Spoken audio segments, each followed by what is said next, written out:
এই বক্তব্যই বালকের নবীজি থমকে গেলেন। নবীজি বালকের ইমানের পরীক্ষা করছেন, ন্যায় নীতির বিবেকের পরীক্ষা করছেন। নবীজি বালককে বললেন, বালক, তোমার মালিক, আমার মালিক তো আছে মক্কায়। বলেন না আল্লাহু আকবার। তোমার মালিক মক্কায়, তুমি আছো মরুভূমিতে, তুমি যদি এখানে একটা বকরির দুধ আমাকে দিয়ে দাও, মালিক কি দেখবে? বালক বললেন, আগন্তক চেহারা তো বড় সুন্দর ছিল, আপনাদের সুন্দর ছিল, কিন্তু দেখতেছি বিবেক তো নয়। বলেন আল্লাহু আকবার। আল্লাহু আকবার। বালক বলতেছেন, আগন্তক কত সুন্দর তোমাদের চেহারা, কত সুন্দর তোমাদের বক্তব্য, কিন্তু দেখতেছি তোমরা তো বিবেক শূন্য, বিবেক শূন্য। মক্কাতে আমার একজন মালিক আছে, তিনি হলেন নকল মালিক, কিন্তু আমার আসল মালিক একজন, তিনি আছেন কোথায়? আল্লাহ। তিনি কে? আল্লাহ। বলেন আমাদের আসল মালিক তিনি কে? আল্লাহ। যারা মনে করেন আমাদের মালিক আল্লাহ, একটু জোরে বলেন না, আমাদের আসল মালিক কে? আল্লাহ। ছোট্ট বালক নবীকে বলছেন, আগন্তক পরিচয় তো আপনাদের জানি না, পরিচয় তো জানি না, তবে শুনে রাখেন, আমার নকল মালিক যিনি, তিনি আছেন মক্কাতে, ওর চোখে ফাঁকি দেওয়া যাবে, কিন্তু আমার মহান স্রষ্টা মালিক যিনি, ওর চোখে তো ফাঁকি দেওয়া যাবে না। অতএব আপনাদেরকে বকরির দুধ দিতে পারবো না, দুঃখিত। নবীর সাথে সাথে মনে মনে বললেন, আল্লাহ, এই ছোট্ট বালকটার বিবেক বুদ্ধি যেমন তুমি দান করেছো, হিতাহিত যে জ্ঞান দান করেছো, এই জ্ঞান যদি মক্কার প্রতিটা মানুষের হতো, তাহলে তোমার নবী কাজকে লুকিয়ে লুকিয়ে দিন প্রচার করতে হতো না। তোমার নবী মক্কার খানায় কাবার সামনে দাঁড়াইলে মক্কার মানুষরা নামাজরত অবস্থায় আমার কানে উটের নাড়ি বুড়ি চাপাইতো না। কথা বলেন ঠিক কিনা? সিদ্দিক আকবরকে মারতে মারতে বেহুশ করে দিত না, বেলালকে মারতে মারতে মারতে মারতে বেহুশ করে দিত না। বেলালের এক পায়ে রশি আর এক পায়ে ঘোড়া রশি বেঁধে দিয়ে মক্কার ওরি গলি টানতে হতো না। নবীর সাথে সাথে আল্লাহ মালিকের কাছে দোয়া করে দিলেন, আল্লাহ, মক্কার বিবেক শূন্য মানুষদের বুদ্ধিগুলো এই বালকের বুদ্ধির মতো করে দাও। আমিন বলেন একটু। আমিন। সাথে বলেন তো আমিন। আমিন। নবীজি এবার বললেন, বালক তাহলে শোনো, তোমার বকরির পালে তো অনেক বকরি আছে, যে বকরির বাচ্চা নাই সে বকরির তো দুধ হবে না। এমন কোন বকরি যে তোমার বকরির পালের মধ্যে আছে, যে বকরির এখনো বাচ্চা হয় না, এমন একটা বকরি আমাদেরকে দাও। ওই বকরি থেকে দুধ দহন করে যদি আমরা পান করি, তাহলে তো তোমার দাবি থাকার কথা নয়, কারণ ওই বকরিটা এখনো দুধ দেয় না। বালক ভাবলো, এরা মনে হয় জাদুকর টাদুকর হবে, যেই বকরির বাচ্চা নাই ওর দুধ হবে কোত্থেকে? দুধ বার করবে জাদুর মাধ্যমে। আচ্ছা ঠিক আছে, কত বড় জাদুঘর আপনারা দেখে নেব, আমিও বুদ্ধি কম রাখি না, মরুভূমিতে বকরি চড়াই, একদম হাবা হয়ে আসিনি, আমারও বুদ্ধি আছে, দেখি কত বড় তোমরা জাদুঘর। বালক চিন্তা করতে লাগলো, কোন বকরিটা আগন্তকের সামনে পেশ করব, কোনটা পেশ করব। ছোট্ট বালক মনে মনে ভাবতে লাগলেন, হয়তো তারা প্রতারক হবে, জাদুঘর হবে, প্রতারণা করে আমার ভেলকি লাগায় দেয়া, চোখে ভেলকি লাগায় দিয়া আমার বকরির পাল নিয়ে যাবে, দেখবো কি করে দুধ বের করো। ওর পানের মধ্যে সবচেয়ে একটা দুর্বল বকরির বাচ্চা ছিল, যে বকরির পালে হাঁটতে পারত না, সেই জন্য তার কুড়ে ঘরের পাশেই থাকতো, তাকে দুধ দহন করে ঘাস পাতা কেটে কেটে এনে তাকে খাওয়াইতো। আগন্তক ছোট্ট বকরির দুর্বল বাচ্চাটাকে বিশ্ব নবীজির সামনে নিয়ে এসে বললেন, আগন্তক, এই একটা মাত্র বকরি, এই বকরি ছাড়া আর কোন বকরি নাই যার দুধ হয় না, এই একটাই আছে।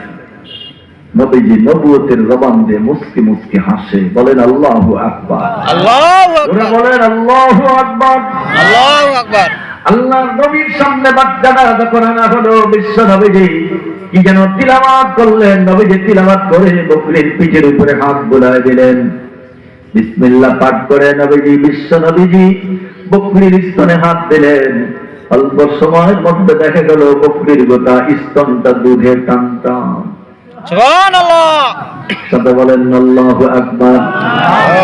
দুধে যখন টান টান বালক দেখে আর মনে মনে ভাবে, কি দেখলাম, কি দেখলাম, কি দেখলাম। বলেন আল্লাহু আকবার। আল্লাহু আকবার। দুর্বল দাঁড়াইতে পারতো না, এখন দেখা যায় সবল, সবল এখন সবল। বলেন আল্লাহু আকবার। কেন সবল হবে না, কেন সবল হবে না?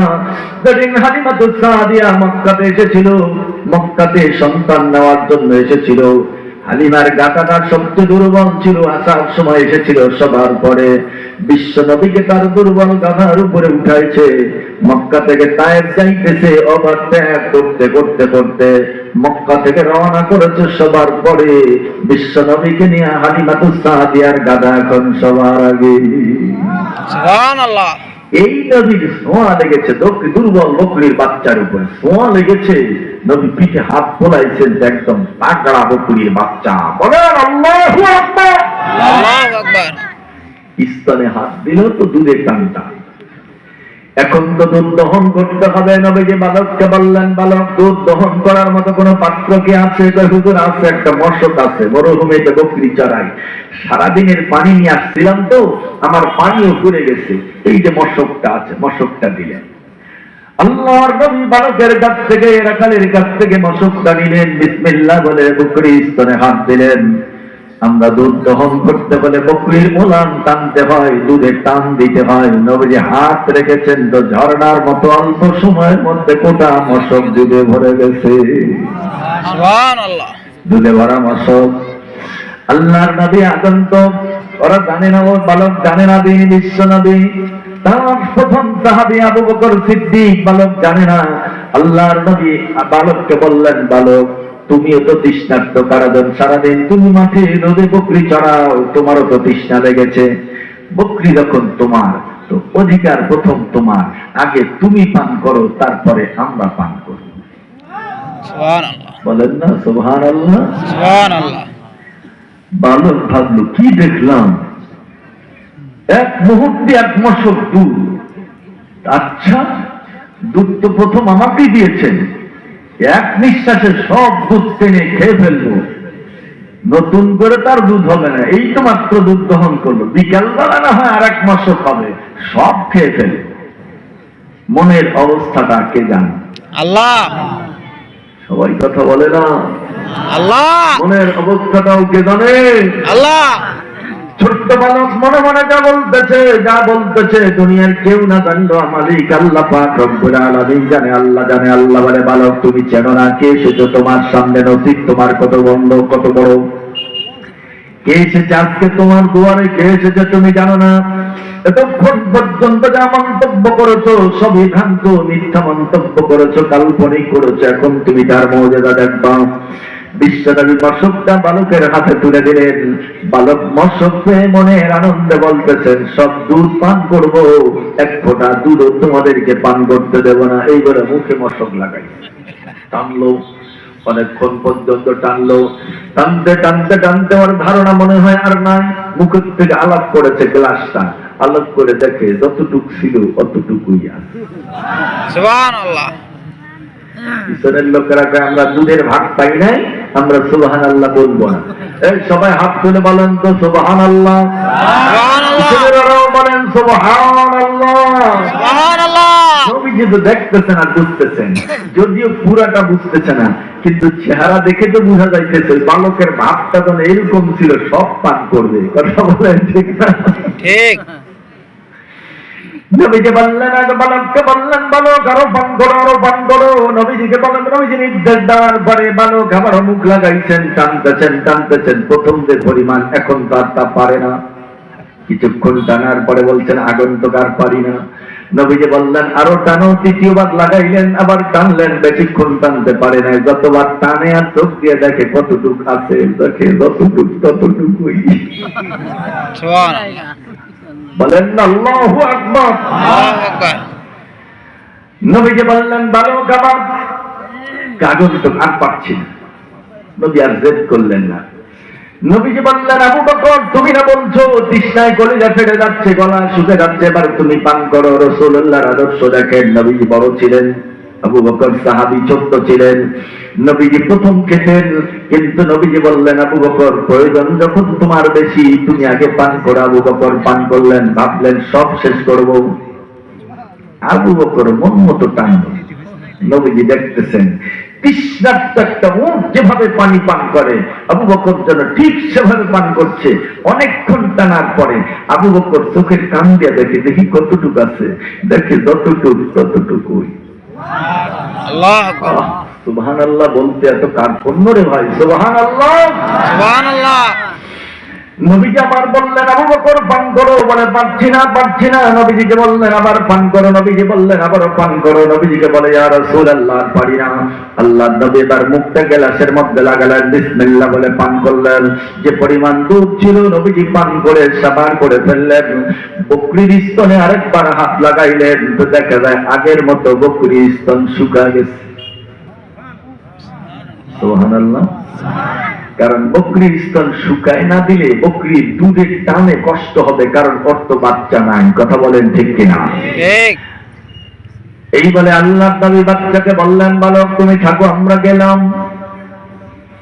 নবীজির আবেগে বালক এবং আবেগ আলপুত হয়েছেন, কথা বলার বাক শক্তি পর্যন্ত হারায় ফেলেছেন। আর মনে মনে বলতেছেন কি দেখলাম কি দেখলাম কি দেখলাম। বলেন আল্লাহু আকবার। আল্লাহু আকবার। নবীজি বলছেন বালক থাকো, আমরা চলে গেলাম। যতক্ষণ পর্যন্ত নবীজিকে দেখা যাইতেছিল বালক ততক্ষণ পর্যন্ত পথ চেয়ে আছে, কি দেখতেছি কি দেখতেছি। পথের আড়াল যখন হয়ে গেল বালক মনে মনে একটা সিদ্ধান্ত নিল, এই বয়সটা হলো লেখাপড়ার বয়স। 7 বছর বয়সে কোনো মানুষ পরের বাড়িতে চাকরি করে না, বাড়িতে অভাব সে করে না। আব্বা পরের চাকরিতে গোলামিতে দিয়েছেন। মনে মনে ভাবলেন গোলামির কি দরকার। যিনি আগন্তুক আমার কাছে এসেছিল দেখলেন একটা মন্ত্র পড়লো, বকরির পিঠে হাত বুলাইল, বকরি তাজা। আর একটা মন্ত্র পড়েছে, বকরির স্তনে হাত দিলে তো দুধে ভরপুর। এই বালক এই আগন্তুকের কাছ থেকে দুটা মন্ত্র যদি শিখতে পারি, পরিবার চালাবার জন্য একটা দুর্বল বকরি যথেষ্ট। কথা বলেন ঠিক কিনা? ঠিক। গোলামি আর করব না, চাকরি আর করব না। আগন্তুক তো চলে গেল, আমি তো তার পিছনে যাইতে পারলাম না, কারণ মালিকের আমানত বকরি আমার কাছে আছে। চলে যাব সন্ধ্যায় মালিকের বাড়িতে চলে যাব, বকরি বুঝাই দেবো, রাখালি পরিত্যক্ত করবো, চাকরি আর করবো না, গোলামি করবো না। গোলামি করার প্রয়োজন নাই। গোলামি যদি করতে হয় তো গোলামি করব ওই আগন্তুকের, তিনি হচ্ছেন আমাদের নবী। কথা বলেন ঠিক কিনা? গোলামি করতে হলে তার গোলামি করবেন। সন্ধ্যা ঘনিয়ে আসতেছে, বিকাল বেলা বকরির পাল নিয়ে চলে গেলেন, মক্কাতে প্রবেশ করলেন। মালিককে সব বকরি বুঝায় দিলেন। বকরি বুঝায় দিয়ে মালিকের কাছে বলছেন মালিক বকরি বুঝে নেন, আর চাকরি করব না। বলুন তেমন একটা ভালো গোলাম যদি কারো থাকে, সে কি আর ওই গোলামকে ছাড়তে চায়? না। ভালো চাকর কেউ ছাড়তে চায় না। প্রতারক হইলে খালি দোষ খোঁজে, দোষ পাইলেই তাকে বিদায় দেয়। এরকম ভালো চাকর কেউ তো বাদ দিতে চায় না। বলছে মালিক আর চাকরি করব না, গোলামি করব না, বকরি রাখালি করব না। মালিক বলে বাবা কেন, কি হয়েছে, কি কষ্ট পেয়েছো তুমি, কি আমার আচরণে কষ্ট পেয়েছো, নাকি বেতন ভাতা বাড়ায় দিতে হবে কোনটা? ওই কষ্ট পাই নাই, বেতন ভাতাও বেড়ে দিতে হবে না। আমি চাকরি করব না বলছি করব না, গোলামি করব না বলছি গোলামি করব না। আর মনে মনে বলে গোলামি করব তোর কেন, গোলামি করব আগন্তুকের। বলেন আল্লাহু আকবার। আল্লাহু আকবার। গোলামি তোর কেন করবো, তোর মধ্যে গোলামি করার মতো যোগ্যতা নয়। যদি গোলামি করতে হয় ওই আগন্তুকের করব, তিনি আমাদের নবী। কথা বলেন ঠিক কিনা? বুঝাই দিলে মক্কায় খুঁজতেছেন, কোথায় পাবো তাকে, কোথায় পাবো, খুঁজতে খুঁজতে খুঁজতে হয়ে গেছেন আর কামের ঘরে। নবীজি সাহাবীদেরকে কোরআন শিক্ষা দিতেছিলেন, ওই ঘরে পৌঁছে গেছেন। নবীজিকে বলছেন হুজুর আমি কালিমা পড়তে চাই, মুসলমান হতে চাই। বাবু তুমি? হ্যাঁ আমি ছিলাম ওই রাখাল, আপনারা এই দুইজন, আপনারা আমার কাছে আপনাদের পরিচয় গোপন রেখেছেন। আপনি বিশ্ব নবী, ওইটা আগে জানলে তো বকরির পাল মরুভূমিতে রেখে দিয়ে আপনার পিছনে পিছনে ছুটতাম। বলেন সুবহানাল্লাহ। সুবহানাল্লাহ। নবী সাহাবীদের মাঝে বসে বলছেন, হ্যাঁ সাহাবীরা কে আছো? কাফেরদের ময়দানে গিয়ে কাফেরদের সামনে গিয়ে সূরাতুর রহমান তিলাওয়াত করবে, কেউ দাঁড়ায় না। দাঁড়াইছে ওই বালক, কি নাম? ইবনে মাসউদ। কি নাম? ছোট্ট বালকটা দাঁড়াচ্ছেন, নবীজিকে বলছেন ইয়া রাসূলুল্লাহ আমি যাব তাদের সামনে সূরা রহমান তিলাওয়াত করব। সব বড় বড় সাহাবীরা চুপচাপ বসে আছে। কেন চুপচাপ বসে আছে? ভয়তে নয়, সবাই চাইতেছিল নবীজি আমার নাম বলবে, আমার নাম উচ্চারণ করবে, আমি যে কাফেরদের সামনে সূরাতুর রহমান তিলাওয়াত করব। ছোট্ট বালকটা দাঁড়ায় নবীজিকে বললেন ইয়া রাসূলুল্লাহ আমি যাব সূরা রহমান তিলাওয়াত করব। দারুণ দোয়ায় তখন বৈঠক চলতেছিল। বৈঠকের সভাপতি ছিলেন আবু জেহেল। আলোচ্য বিষয় ছিল ইসলাম এবং মুসলমানদেরকে মক্কা জমিন থেকে বিতাড়িত করা। যেখানে ইসলাম মুছে দেওয়ার ষড়যন্ত্র চলতেছিল, ওই জায়গায় কোরআন তিলাওয়াত করা এটা কম সাহসের কথা নয়। কথা বলেন ঠিক কিনা?